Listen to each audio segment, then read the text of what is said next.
大家好，我是九九。今天来一个见料贵做，用猪皮做一个清澈透明的水晶肉皮冻。这个肉皮冻既可以当凉菜，又可以当做汤包的馅料用。水晶肉皮冻有不同的做法，一种做法是猪皮清洗干净后，在熬制过程当中全程不盖盖，说是只有这样熬出的肉皮冻才会清澈透明。还有一种说法是，只要猪皮清洗得干净，全程盖盖一样可以熬制出清澈透明的肉皮冻。今天我来做个对比试验，看看哪种做法更好。我准备了一张600克重的猪皮，建议使用大块猪皮，这样处理起来容易一些。为了方便猪皮在锅中焯水，先将猪皮切成大块。提醒一下，没有完全煮熟的猪皮是不能用料理机打碎的。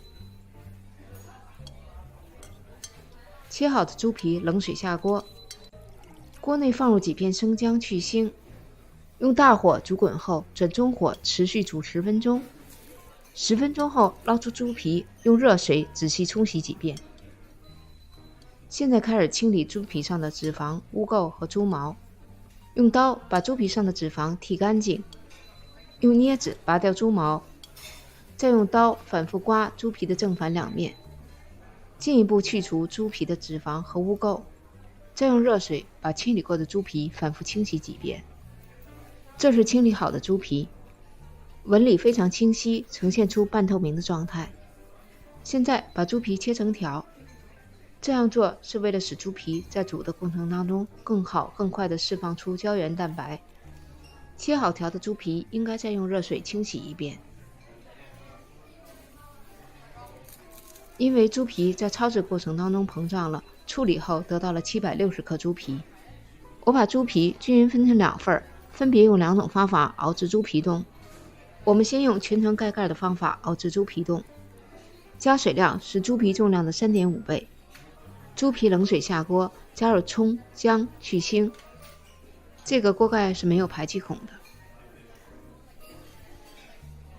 大火将水烧至微滚，转小火计时1个半小时。锅内的水一直保持微滚的状态。1个半小时后，关火开盖捞出葱姜。汤的表面上没见到章沫，盛一勺汤看一看。现在按全程不盖盖的方法来熬制猪皮冻。猪皮一样冷水下锅，锅内加入同样的葱、姜去腥。因为全程不盖盖煮，水分蒸发比较快，加水量是肉皮重量的5倍。同样大火煮至微滚，转小火计时1个半小时。跟全程盖盖不同的是，半小时后水面出现了一些章沫，可以用汤勺轻轻撇去。现在已经熬制1个小时了，可以注意到水面下降得很快，表面又飘出一些章沫。熬制1个半小时，关火捞出葱、姜，再一次撇去表面上的章沫。现在可以看出来，汤汁非常粘稠，满满的都是胶原蛋白。而且锅中剩余的水量也刚好，不多也不少。如果锅中剩的水太多，皮冻的浓度就低，弹性就差。如果剩的水太少的话，结成皮冻后就没有晶莹剔透的感觉了。2种做法的肉皮冻都熬好了，现在来对比，看哪一种更清澈透明。这是全程盖锅盖熬制出来的，这个看上去不够清澈。在汤中加入肉皮，放凉后放入冰箱保鲜冷藏。这是全程不盖盖熬制出来的猪皮冻。这个肉皮汤看起来还是非常清澈的。如果是用做汤包调馅用的，这盆汤冷却结成冻就可以了。同样把肉皮放入汤中结成肉皮冻。这是2种肉皮冻的对比，左边是全程没盖盖熬制出来的，右边是全程盖盖熬制出来的。显然左边的要比右边的清澈透明。我们来感受一下用无盖方法熬制出来的水晶肉皮冻，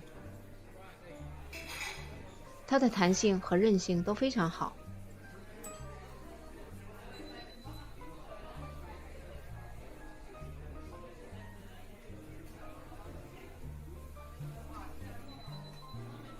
认真的说，这次对比试验的结果不能以偏概全。如果我自己以后再做水晶肉皮冻的话，还会选择全程无盖方式熬制。谢谢观看，欢迎订阅我的频道，我是家狗99，我们下次再见。